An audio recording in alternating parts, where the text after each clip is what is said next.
Ulan, video muna tayo dito sa paligid ng lugar.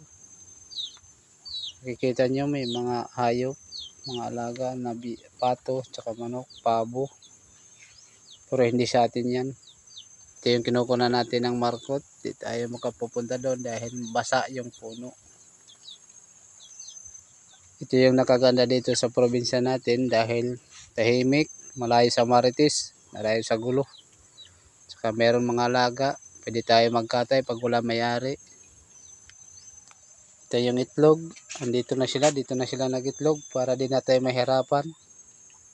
Ayan, pwede na lang tayo magluto, kaldero, ayan bunayan. Habang umuulan, tingnan natin yung mga pangbalot natin. Yan, di natin nagalaw. Dahil wala tayong trabaho, nakakagutom, may dala tayong tinapay, nagkuha tayo ng nyug. Kuminto ng ulan, nagsilabasan na yung mga alaga. Andun. Ang ganda dito. Sabi nila, tahimik raw.